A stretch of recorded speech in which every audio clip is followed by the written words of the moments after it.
to warm due to the pollution already there. Could this 1 degree increase be due to the warming cycle that the Earth already goes through every couple of centuries? And since our role is irreversible, how many centuries are we talking about until our efforts are really going to make a difference? That's a good question. In terms of the rapid increase that we've seen in sea surface temperatures, the reason for this is human-induced global warming. And that's why we see more intense hurricanes that develop over these warmer oceans. And that's why we're even seeing a greater frequency of these more intense hurricanes moving forward. In terms of the emissions that have already been put into the atmosphere and the effects that we will continue to experience from those emissions for years to come, it's hard to know exactly for how many centuries we're going to have to deal with those emissions, and it's hard also to pinpoint exactly how many more emissions we will be putting into the atmosphere as we move forward, because there is no global agreement on how much each nation will be reducing its emissions. But making stringent emission reductions in the near term and in the long term to try and decrease the pathway that we're on right now will make a large impact in terms of keeping global warming to no more than 2 degrees centigrade above pre-industrial averages, which is the level at which our best scientists are telling us that we need to keep temperatures at in order to avoid the worst impacts of global warming. Senator Kerry spoke yesterday at the CAP and made quite a few comparisons between the U.S. and China, strongly suggesting that China is making bigger and faster strides than the U.S. to reduce greenhouse gas emissions. Among what some of the things he said, he said, if you wonder whether we're being too hard on Detroit by raising our fuel efficiency standards, remember that China's fleet-wide efficiency will hit 36.7 miles per gallon next year. Our bill hits 35 miles an hour in 2020. What's the difference between what the Chinese are doing and what they're doing here in the United States? Well, in the United States here, heard from Detroit, it's impossible to make vehicles that are more fuel efficient that Americans want to buy. But that's just not the case. We're seeing more and more Americans interested in buying more fuel efficient vehicles as gas prices increase. Hybrid vehicles are becoming more and more popular. And we do have the technology right now to increase the fuel efficiency of our nation's vehicle fleet dramatically with existing technology, let alone technology like plug-in electric hybrid vehicles. We see that the Chevrolet is going to come out with a car called the Volt in the next couple of years, and that would run primarily on electricity. So the emissions from a car that runs on electricity will be quite low. So there are a lot of technologies that we can currently implement to raise our nation's vehicle fleet fuel efficiency quite dramatically, and upcoming technologies like plug-in electric hybrids will do a lot to increase that efficiency even greater. Does the energy that's consumed by the, or that's the emissions that are replaced by the plug-in vehicles, does that offset the emissions that it will take to power those cars through the plug and into the battery? It turns out that electricity to power a vehicle is far more efficient than using a gasoline or a biofuel. So overall, in terms of emissions from electric-powered vehicles, are far less than gasoline-powered vehicles. And if the power comes from clean sources of energy, like wind or solar, that would be even cleaner. Next up is Talent Oregon on our line for Independence. Go ahead.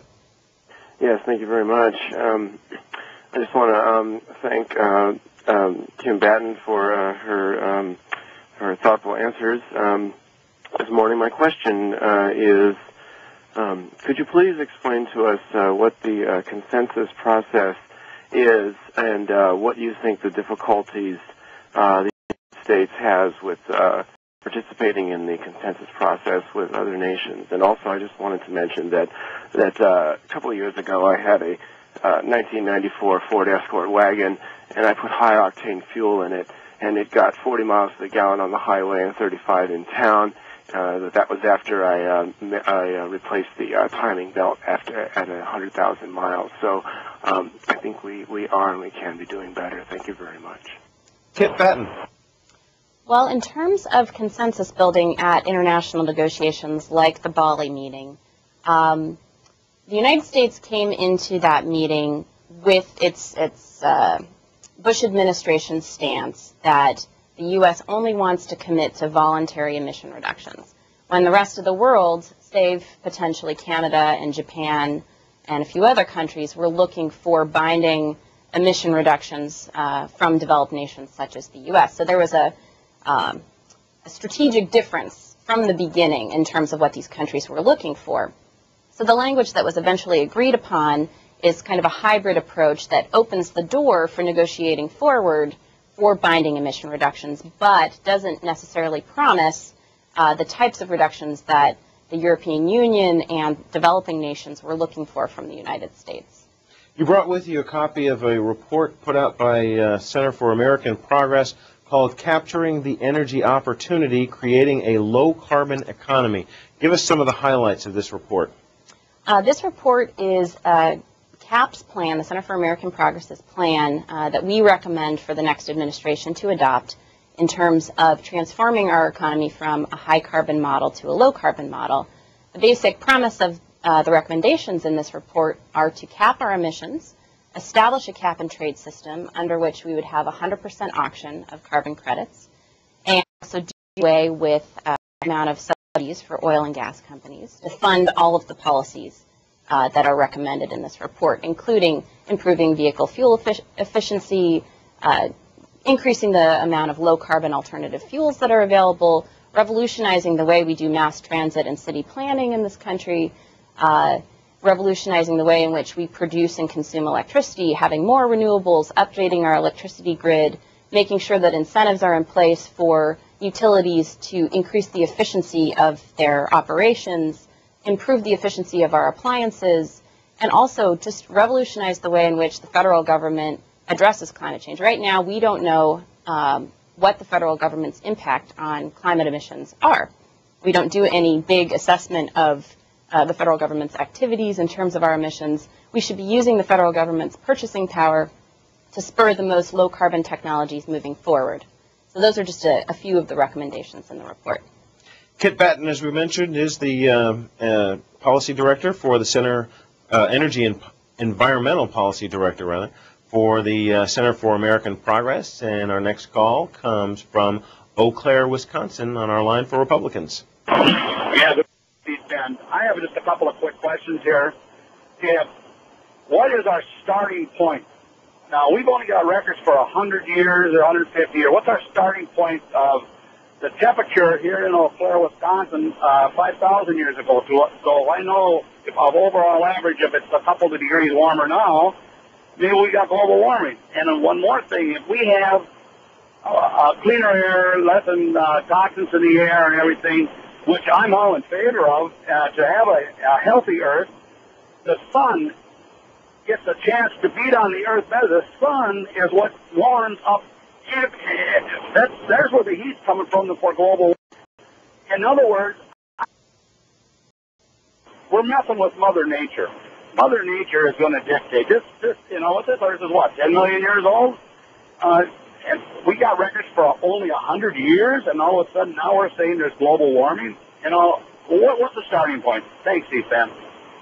Well, that's actually not entirely the case. We have records for tens of thousands of years going back from ice core data in terms of greenhouse gas concentrations, looking at methane, looking at nitrous oxide, looking at carbon dioxide.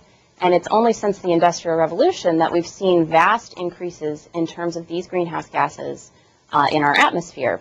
And the associated temperature increase that we've seen since the Industrial Revolution, as I mentioned before, science shows that the only explanation for that temperature increase that has happened since the Industrial Revolution is this increase in greenhouse gases that we've seen in our atmosphere.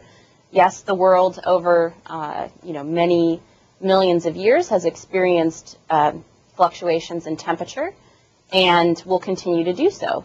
But over this period of time, we are influencing our climate from the emissions that we generate. And so we need to be paying attention to that and reducing these emissions so that we don't experience the catastrophic effects of global warming.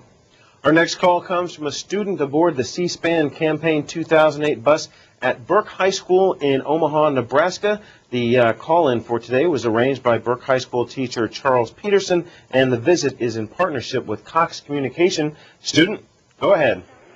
Hi, my name is Mark Trost.